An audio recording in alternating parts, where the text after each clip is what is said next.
Hi, welcome to the very first BHI podcast, Aging Unfiltered. I'm Megan Ulrich, Vice President of Marketing and Public Relations for BHI Senior Living, and we are very, very excited to have today Dr. Elizabeth Lochan, and she is with previously with Scripps Gerontology at Miami University, and also the founder of a wonderful, wonderful program called Opening Minds Through Art. So thank you for being with us today and agreeing to be our very first individual on our podcast. I grew up in Indonesia, in Jakarta.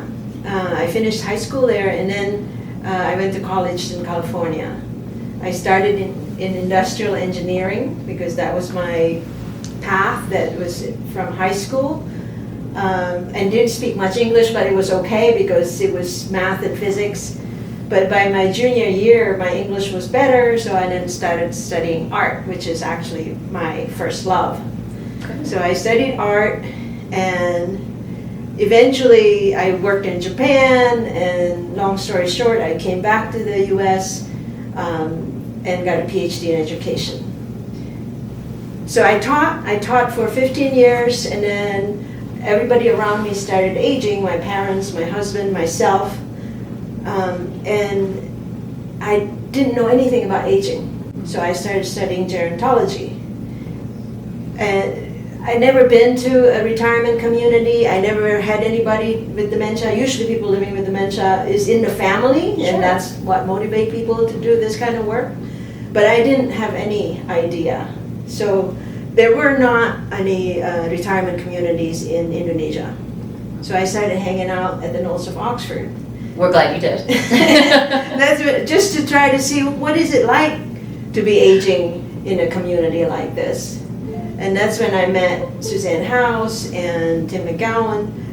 I saw that people living with dementia from an educational standpoint were not really engaged to their fullest potential for growth.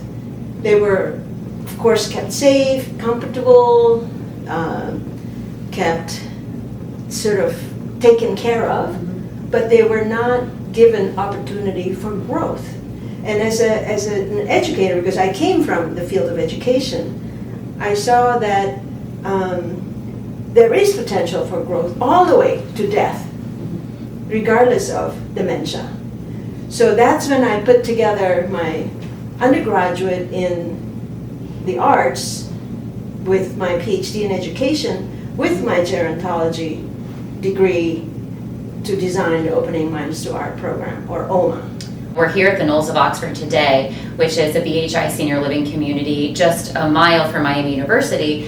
We have a formal partnership and affiliation with Miami University, as you very well know, which has been so beneficial. And this is, I think, one of the greatest things that's come of that is that we were the trial community for Opening Minds Through Art, OMA. So why don't you talk a little bit about, getting that kicked off the ground? I know you just said why you did it, yeah. But what did that look like in the beginning and actually getting it ramped up here? At first, before I even came here, I did an internship where I was placed by Ann Basting, who's the founder of Time Slips. So I've been reading about her work, and I was still a grad student, and I was really impressed about her purpose and the philosophy and theory behind it. So I went to her at a conference and said, "Can I apprentice with you?" And she's at UW Milwaukee at the time. She's also retired now. But I moved that summer to Milwaukee, and she put me in a nursing home, in a apartment there with the retirees, with the memory care residents. So I started hanging out there, and I realized that I really didn't know how to connect with them. I could talk for a few minutes, they talk back a few minutes, and then we sort of run out of things to say to each other. So that's when I discovered that the arts transcended all this language-based interaction, that you could have that engagement through the arts. And so I thought, okay, so my internship in Milwaukee was finished, I came back here, I wanted to try that. So I tried hanging out here and doing the arts. But it was just me.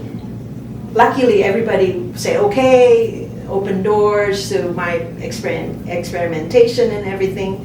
And so I recruited my husband and an old friend, Irene Friedman, who was a retired middle school art teacher, to help me to run, the program and help the residents and everything. And they were telling me how much benefit they personally got from doing, That's great. assisting. So that's when I thought, well, if that's true, then we could make this into an intergenerational program with Miami students. They can benefit. They certainly should learn how to, because I was just like them, clueless about aging and older people living with dementia. So then it became an intergenerational program that benefits students and the older adults at the same time. So OMA has this dual goal of course, providing creative engagement opportunities and social engagement opportunities for older adults living with dementia, and growth, so they can develop and improve. They impress themselves that they have these art skills they didn't know they had, and at the same time benefiting students whose experience with older adults limited to just their own grandparents who are not that old, probably. Yep. And they don't have anybody, they don't know anybody from a different, like 2-3 generation above them. And so that's when it became a program specifically addressing both populations, so they both can grow and build these bridges across differences. There are differences in age, there are differences in cognitive abilities, and that's the basic mission of the program, is to build bridges across age and cognitive differences. Now, after you did your first trial here, how did the university feel and pick up on that, and then how did you continue to get it moving forward? So I did that as part of my thesis for my master's in gerontology. I already had the PhD, but I went back to master's. And I submitted, that was my submission, my work here at the Knolls was the data that I submitted as my thesis for my graduation. So when I graduated, they were pleased with what I did and created a position for me to grow the program. That's wonderful. So that was how it started. Now, how did you get involved with it becoming a national, international program? So Scripps Gerontology Center has a big footprint in the state of Ohio, but beyond. And so when I was employed as a Scripps Gerontology Center research associate when I first graduated, they were encouraging me to put it in other communities throughout the state. Mm-hmm. And then we got the CMP funding to grow it. And with that funding, we were able to develop online, hybrid training programs and so on. That's great. And we hired more people. So the CMP funding helped us grow it. And once it became systematized as a training program with manuals, videos, and all these things, it was easier to replicate. And with the CMP funding, we are obligated to spread it throughout the state. And then with that spreading, we were able to collect data. And with that data, we were able to publish evidence-based why OMA works. And then with that, we got more and more encouraged to spread throughout the country. And then from that, it became an international program when I got a Fulbright scholarship to bring OMA to Indonesia. Since I'm Indonesian, wonderful. It's like, it's a natural, because I know the language and culture, but I, again, didn't know anything about aging and dementia in Indonesia, so I had to learn all that. And then established the program there. Right now it's flourishing at 2 different universities. It's part of their psychology graduate program offering in Jakarta at University of Indonesia and Atmajaya University. And that's all thanks to Suzanne Kunkel and Bobby Applebaum and all of my other professors, Lisa Groger, Kathy McGrew. Everybody from Miami University. And everybody who lives it's a great here. group. Yeah, Yes. they live here. Quite a few of them live here. Yeah, That's wonderful. So of your research, and you had mentioned how you were able to gather research, initially, and then as we continued going, what were some of the top findings that you found that continue to kind of reiterate the need for this program in these communities? So the research are two types. They're all about assessing impact on the older adults living with dementia and impact on students. So impact on the older adults living with dementia, we do it through both observational research, where we have video or we have live observation, and we analyze interaction and facial expressions. And then we saw them, the same people in different situations. One study, for example, we had over 500 observations, and each person was observed during OMA, during art and music therapy, during meal time, during a non-artistic program like news and coffee or games, Sure. during artistic program that is not led by either an artist or an art therapist, just a regular staff. So all these, the same people are compared against themselves in different situations. Mm-hmm. And then we look for expressions of joy or boredom or anger or agitation, so all of that. It allows them to grow from wherever they are, wherever their limitations are. They can still do whatever, whatever they can. Sure. And also because they have this partner. Yes. And the relationships. I know Right. we had an opening here just maybe 2 weeks ago, and some of the pictures that our staff shared with the rest of us, there's the residents laughing, the students laughing, and Yeah. you can just see the happiness coming from everybody. And the who's student involved. is the same student for the whole semester. That's wonderful. So they built those relationships Yes. during that time. Yes. Yeah. So that's the impact on the older adults. And an impact on the students, we researched by giving them questionnaire before OMA, at the beginning of the semester, and then at the end of the semester, and we compared their scores, and we found that they like older adults living with dementia more. They're less afraid, they're more willing to work in the field, they feel more at ease, they can be more themselves after than at the beginning before. So taking it back a step too, so a typical OMA session, what are some of the mediums that you use? Tell us a little bit about what an actual session looks like. Every week we bring a new art project because we cannot have multiple weeks continuing because Sure. there's of no recall. So the project is 1 week, start to finish, about an hour and a half, including cleanup. The projects use all kinds of materials: acrylic, printmaking, watercolors. It's all visual arts. I've seen collage. feathers on some, I think, yeah. Yeah. Adding anything in, yeah. Aluminum foil, just anything. Whatever calls to 'em. Yeah, the more unusual, the better, because the novelty of the tool becomes an intriguing thing. Oh, what is this? And then they start feeling it, and what, you mean I'm gonna paint with this ball of foil? So that kind of opening and invitation for them to engage in the process. We always sing "You Are My Sunshine" at the beginning, and we always sing "This Little Light of Mine" at the end. And That's the great. purpose of these songs is to bring the community together, to awake everybody by getting oxygen in the lung, but also to mark association, these songs, with the painting. So once they know, oh, this song, oh, okay, next I get to paint, so that kind of association, we start with songs. And then we show them what we're gonna make, and then we have these large print handout that are very simply written and very clearly written, that they have to do just one thing. So maybe the first thing is choose the color paper you want, black paper or white paper. So that's it. They have to choose, they choose one. And then the next thing is choose the tool you want to use. So all these choices are built in. So they are making decision throughout the process.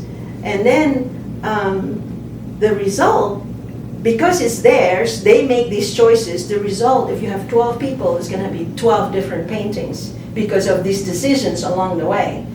And also, they feel like they made this painting because they actually made decisions along the way. They're not just following instructions.